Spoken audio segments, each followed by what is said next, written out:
Audio Jungle. Hi hello నమస్తే and welcome to news 3 people. Finally Harish Shankar గారు అలాగే రవితేజ గారి కాంబినేషన్లో వచ్చినటువంటి మిస్టర్ బచ్చన్ మూవీ అయితే చూసి రావటం జరిగింది మామ. మూవీకి ప్రీమియర్స్ వేశారు, అందుకే కొంచెం ఎర్లీగా వస్తుంది రివ్యూ. ఆల్సో ఇంకొకటి ఏంటంటే వాయిస్ కొంచెం తేడాగా ఉండొచ్చు, అంటే కాస్త జలుబు చేసింది అందుకే. అండ్ మూవీ విషయానికి వచ్చేస్తే ఈ సినిమాకి ప్రీమియర్స్ అయ్యాలన్న థాట్ వచ్చింది చూడండి మీకు. మీ ధైర్యానికి మెచ్చుకోవాలి సార్. ఇన్ డెప్త్గా ఇంకొంచెం క్లియర్గా మాట్లాడేసుకుందాం. అంతకంటే ముందు ఛానల్కి ఎవరైనా కొత్తగా వచ్చిన వాళ్ళు ఉంటే మేక్ షూర్ ఈ వీడియో అయిపోయిన తర్వాత మా ఛానల్ విజిట్ చేసి నచ్చితే సబ్స్క్రైబ్ చేసుకోండి. ఆల్సో వీడియోని కొంచెం లైక్ చేయండి మామ. వీడియోస్కి లైక్స్ అండ్ వ్యూస్ వస్తాయి కదా, మేము కొత్త వీడియోస్ అలాగే ప్రతి మూవీకి రివ్యూ అవ్వడానికి కుదురుద్ది. సో ప్లీజ్ లైక్ చేయండి. ఇంకా నా ఒపీనియన్ గురించి చెప్పాలంటే ముందుగా మన మూవీ యొక్క బేసిక్ ప్లాట్ ఏంటో తెలుసుకుందాం. మన బచ్చన్ ఒక స్ట్రిక్ట్ ఇన్కమ్ ట్యాక్స్ ఆఫీసర్ అన్నమాట. సో తను ఒక బిగ్ షాట్ ఇంట్లో ఇన్కమ్ ట్యాక్స్ రైడ్ చేయాల్సిన అవసరం వస్తుంది. సో రైడ్ చేస్తున్న ఆ సిచ్యువేషన్లో తను ఫేస్ చేసిన ప్రాబ్లమ్స్ ఏంటి, ఫైనల్గా రైడు సక్సెస్ఫుల్గా కంప్లీట్ అయ్యిందా లేదా, ఏం జరిగింది, ఇదంతా తెలుసుకోవాలంటే మీరు ఈ మూవీ చూడాలన్నమాట. యాక్చువల్లీ హరీష్ శంకర్ గారి మీద నాకు ఒక చిన్న నమ్మకం. ఆయన రీమిక్స్ చేసినా సరే ఒక మంచి కమర్షియల్ ఎలిమెంట్స్ని యాడ్ చేసి ఆ రీమేక్ని కూడా కొంచెం కొత్తగా ప్రజెంట్ చేస్తారు అని. అన్ఫార్చునేట్లీ ఈ సినిమాతో ఆ నమ్మకం కూడా పోయింది. టోటల్ ఫస్ట్ హాఫ్లో ఆ ఇంట్రడక్షన్ సీను, ఇంటర్వెల్ సీన్ తప్పితే ఒక్క సీన్ ఎక్కలేదు. ఏదో బిట్స్ అండ్ పార్ట్స్లో సత్య గారి కామెడీ పర్లేదు అనిపించింది. ఆ లవ్ ట్రాక్ ఉంటుందమ్మా ఫస్ట్ హాఫ్లోని, దానికో దండం, పిచ్చ బోరింగు. ఇంకా అదే ఫస్ట్ హాఫ్లోని ఏ నాస్టాలజీ క్రియేట్ చెయ్యాలన్న థాట్లోనో ఏమో నాకు తెలియదు కానీ హిందీ సాంగ్స్తో ఒకటే కుట్టుడు, మామూలు కుట్టుడు కాదు. హిందీ సాంగ్స్ వినే అలవాటు లేనోడు ఎవడైనా ఉంటే ఆడికి పక్కా చిరాకు దొబ్బుద్ది. సరే ఇంటర్వెల్తో ఒక మంచి హై ఇచ్చాడు కదా, సెకండ్ హాఫ్ రేసీగా ఉంటాదేమో అని అనుకుంటే ఆ రైడ్ సీక్వెన్స్ మొత్తం ఎంత బోరింగ్గా ఉంటుందో తెలుసా. పిస్సర్రంత ఎంగేజింగ్గా కూడా అనిపించదు. ఎప్పుడు అయిపోద్దిరా బాబు, ఎందుకు ఇంత సాగదీస్తున్నావు అన్న ఫీలింగ్ క్రియేట్ అవ్వుద్ది. నేను మా ఫ్రెండ్తో కలిసి సినిమాకి వెళ్ళాను అన్నమాట.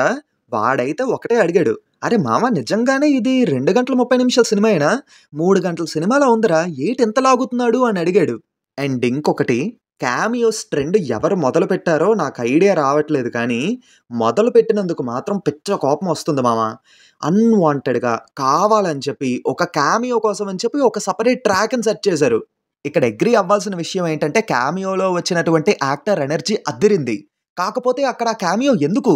ఇప్పుడు మనం ఒక క్యామియో పెడుతున్నామంటే అదొక ఆర్గానిక్ ఫ్లోలో రావాలి, కావాలని చెప్పి మధ్యలో ఇరికిచ్చినట్టు ఉండకూడదు. ఇక్కడ అలాగే ఉంది. ఈవెన్ ఆ సాంగ్స్ కూడా, సాంగ్స్ బాగానే ఉన్నాయి కానీ సాంగ్ కోసం అని చెప్పి ఒక సపరేట్ సిచ్యువేషన్ని క్రియేట్ చేశారు. ఒక ఫ్లోని కంప్లీట్లీ చెడగొట్టడానికి అని చెప్పి నాన్ సింక్లో సాంగ్స్ వస్తాయి. ఇంకా జగపతి బాబు గారు ప్లే చేసిన విలన్ క్యారెక్టర్ ఒకటి ఉంటుంది అన్నమాట. ఏంటి ఈ క్యారెక్టర్ విలనా? అసలు ఏ మూలలో కూడా ఇదొక విలన్ క్యారెక్టర్లా అనిపించట్లేదే అని అనిపిస్తుంది సినిమా అయిపోయాక. మరో విషయం ఏంటంటే ఈ సినిమాలోని అసలు రైడ్ ఎన్ని రోజులు జరిగిందో అన్న దాని మీద కూడా క్లారిటీ ఉండదు తెలుసా. పైగా దానికి తోడు ఇక్కడ చిన్న స్పాయిలర్ ఇస్తాను, సారీ. మన విలన్ క్యారెక్టర్ ఏంటంటే రైడ్ ఆపడానికి అని చెప్పి సీఎం ఇంటి నుంచి ఢిల్లీకి వెళ్ళిపోయి పిఎం దగ్గరికి, పిఎంని కలిసి అక్కడ కూడా కుదరకపోతే మళ్ళీ ఇంటికి వచ్చేస్తాడు. అంటే ఆ సీక్వెన్స్ అంతా ఎలా ఉంటుందంటే గంటలో మనోడు ఇవన్నీ చేసి వచ్చాడన్నమాట అన్నట్టుగా ఉంటుంది. సో ఫైనల్గా మూవీలో పాజిటివ్స్ అంటూ ఏమైనా ఉన్నాయి అంటే రవితేజ గారి ఎనర్జెటిక్ యాక్టింగ్, క్యామియోలో ఆ యాక్టర్ యొక్క ఎనర్జీ, ఇంకా ఇంటర్వెల్ సీను, ఇంట్రడక్షన్ సీను, అలాగే పాటలు బాగున్నాయి. నాన్ సింక్లో వచ్చినా సరే పాటలు అయితే బాగున్నాయి. Background score was decent. అంతే, అంతకు మించి ఈ సినిమాలో చెప్పుకోవడానికి ఒక్కటంటే ఒక్కటి కూడా ఉండదు. మరి మామ భాగ్యశ్రీ గారు ఆవిడ యాక్టింగ్ ఎలా ఉంది అంటే స్క్రీన్ మీద ఆవిడని చూడడానికి అయితే క్యూట్గా కనిపించారు కానీ నాకెందుకో ఆవిడ్ని చూస్తున్నప్పుడు ఒక సైడ్ రష్మిక గారిలాగా, ఇంకో సైడ్ కీర్తి సురేష్ గారిలాగా కనిపించారు.